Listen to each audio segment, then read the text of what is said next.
Welcome to the College Lifter Show. I'm your host, Will Everell, back with Kara. Hey guys! First time in a while. And this is our New Year's Eve, New Year's resolution episode. Rant. Rant on her part. I won't be ranting this time. I know that's weird. So, Kara, you said you have a vendetta against resolutions. Why is this? I do. I don't think they ever work. Honestly, I've never made them. So, that might have something to do with it. You just maybe a little bit. Because I don't see the point. Okay, why don't you see the point? Because they don't work. Why don't they work? I mean... My interviewing skills are getting 1,000 times better. All right. You're not supposed to be interviewing me. I'm your co-host. Whatever. Go. Just talk. Okay, so why do you think they don't work? What is dysfunctional about them? I mean, think about it. We know they don't work. How many times, it's the biggest joke of the year, the New Year's resolution gym goers, right? Yes, they are, and everyone's like, oh yeah, those are my weights. They won't be here. You get the memes of, WWE with everyone in the ring, and that's New Year's, yeah. Yeah, and it's 2 weeks to maybe a month for the really dedicated ones, and it just completely falls off. Right. So what's the point in making a resolution if you're not going to keep it?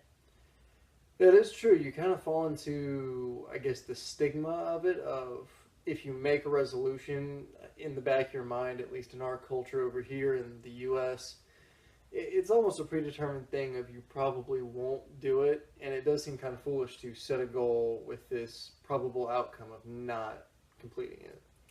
I mean, part of it might just be the mindset, the terminology. Mm-hmm. Because when you think of something as a lifestyle versus just your goal that you're trying to hit. Right, it's something lasting for something temporary. Mm-hmm.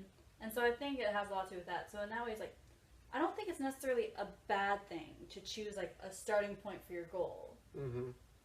But if you're going to choose a starting point, why not just make it today or tomorrow? Why does it have to be in a week? I'm going to start on my new diet on January the 2nd because everybody's hungover the 1st. For the most part, that's true, yeah.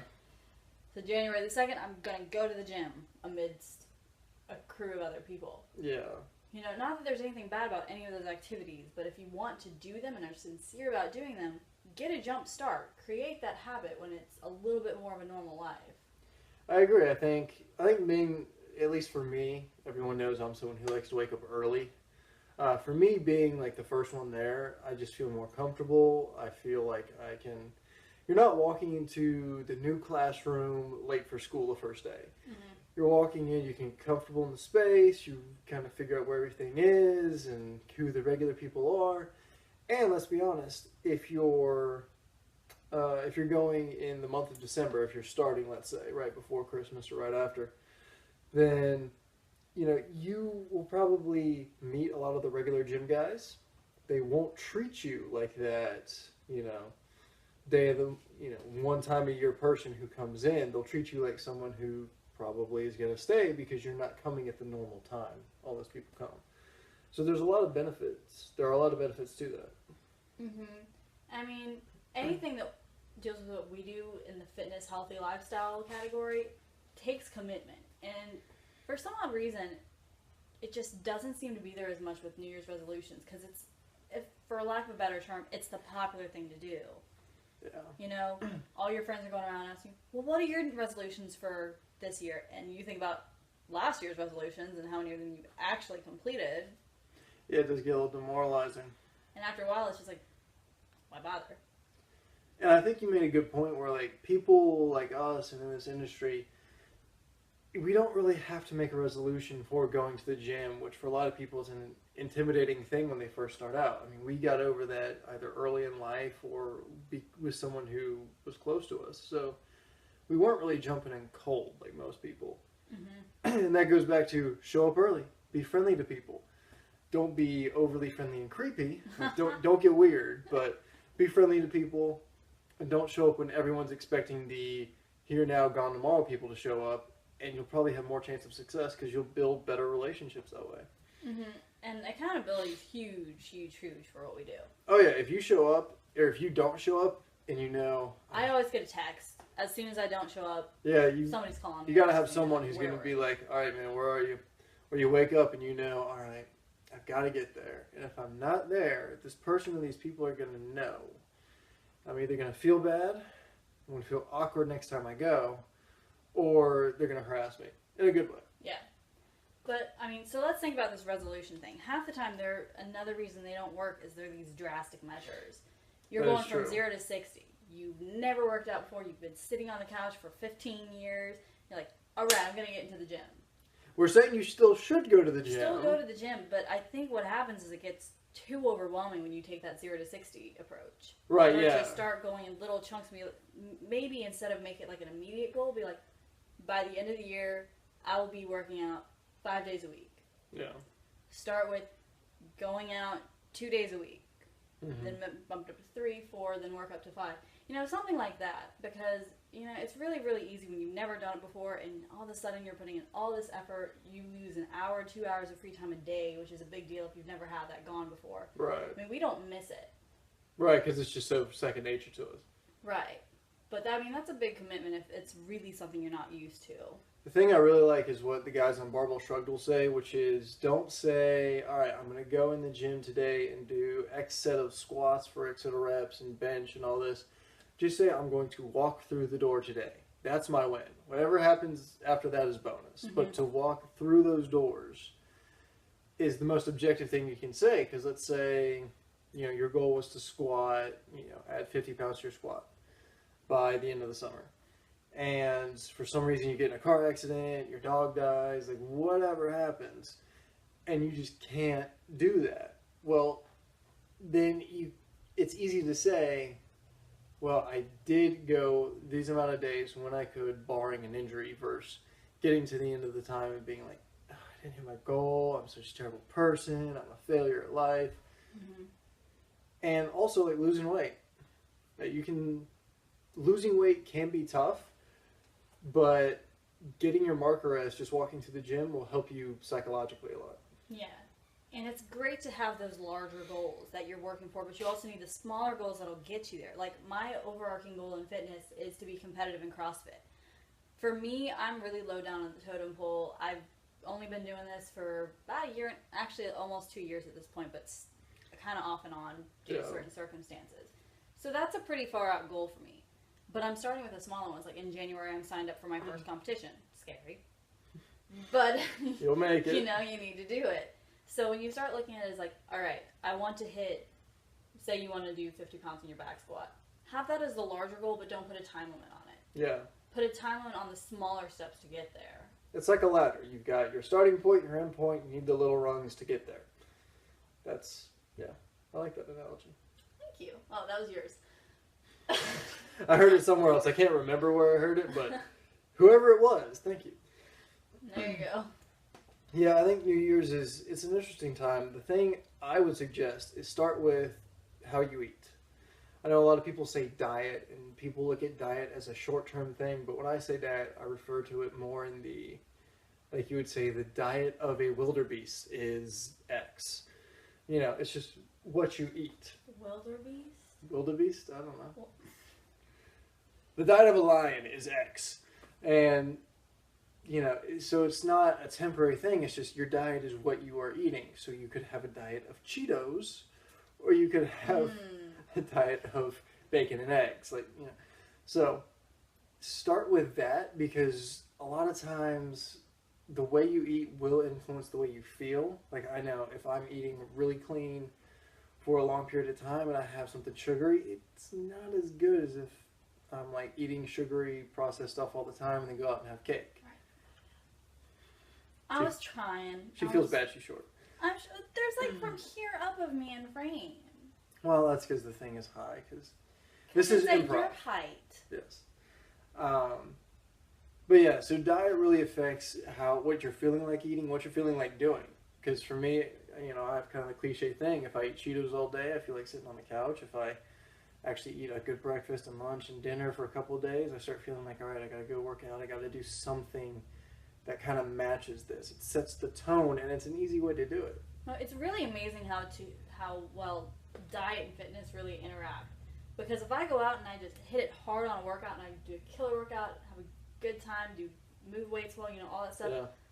The last thing I want to do is go home and pull out a box of Oreos, because I feel like I just undid all that amazing stuff I just did in that like momentum I'm going on. Yeah, really matching up those two things, whichever's easier for you. Diet's easy for me to start off with. I think you're the opposite. Yeah.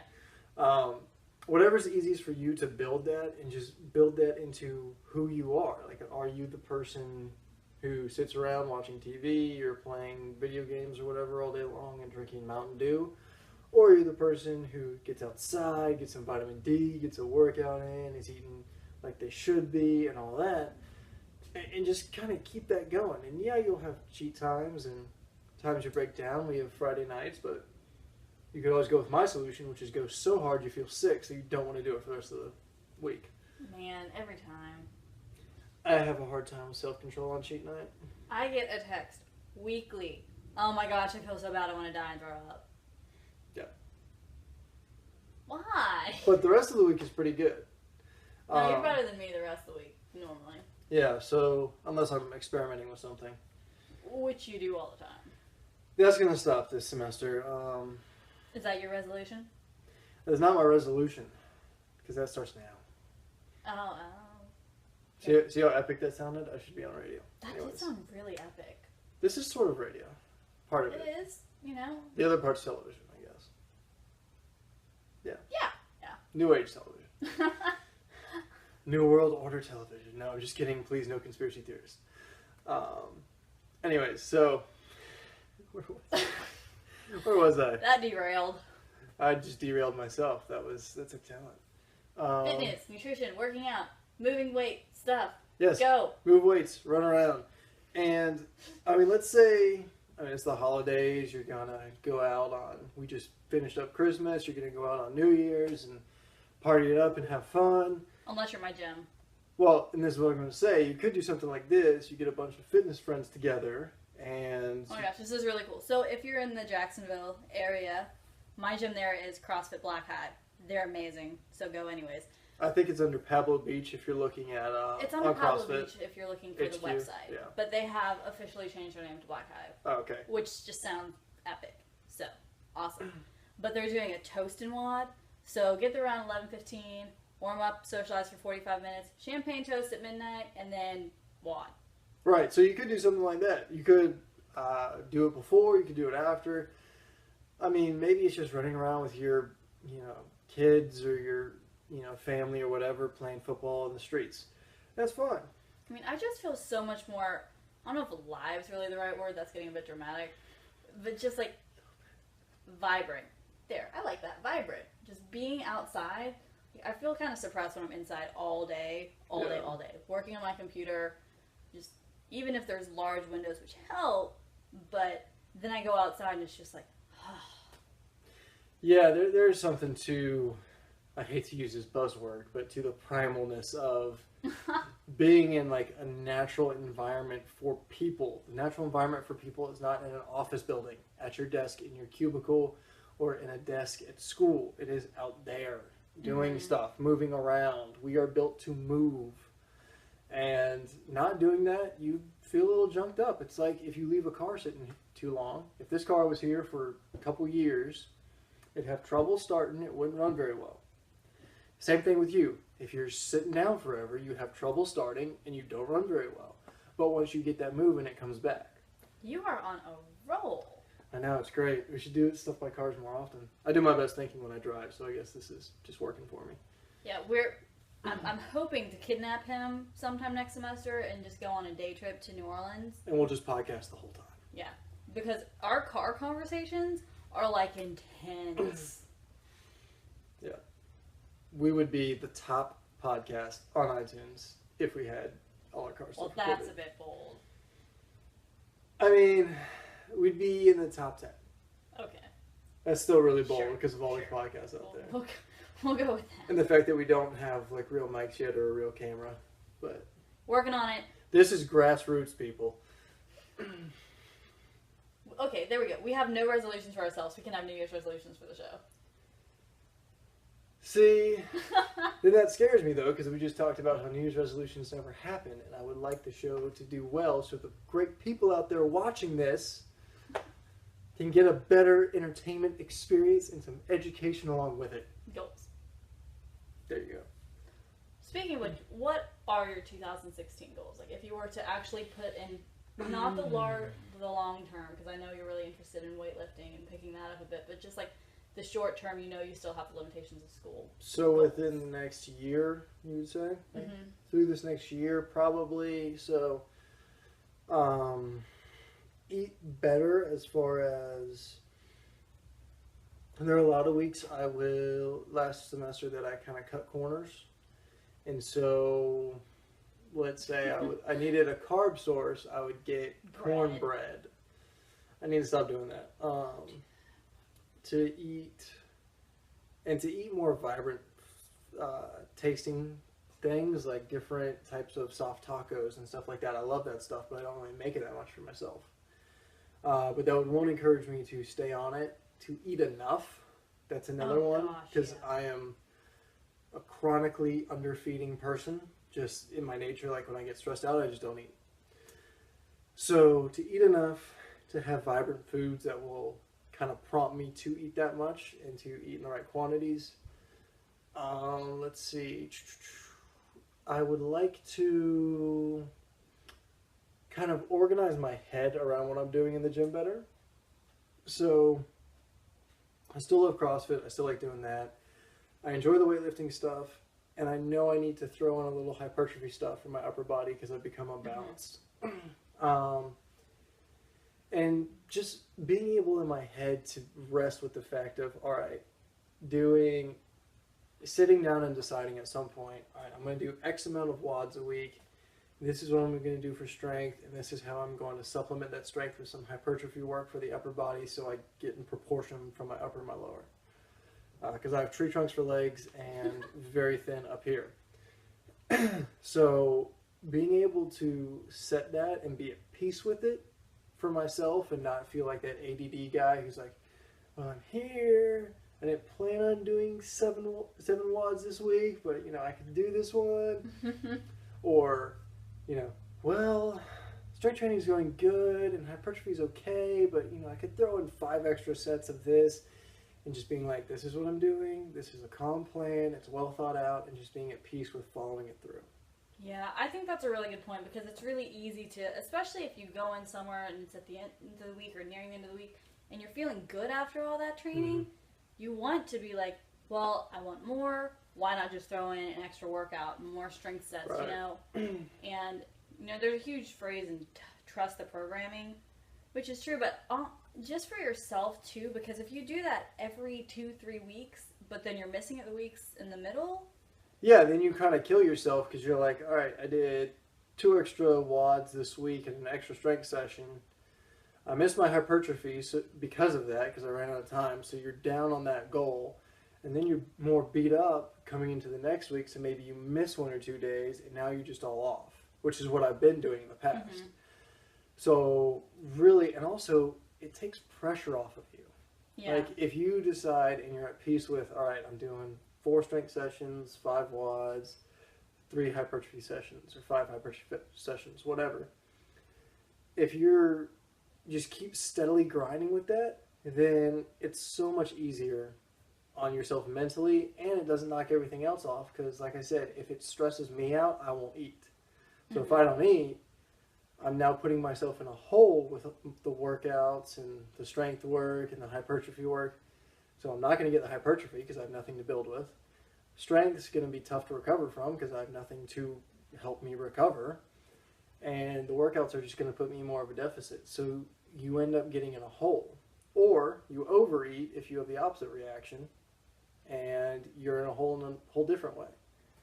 So really taking that stress off yourself is huge. Yeah, very helpful. So, don't stress yourself out. Don't eat too much, don't eat too little. And really just have fun with it. Like, be at peace with it, have fun. We're planning on throwing up some more just like vlog stuff and training videos. And hopefully showing that you can be intense and serious about what you're doing. And also, like, once you put the bar down, walk away, you can have fun and relax. Especially her, she dances. And fun.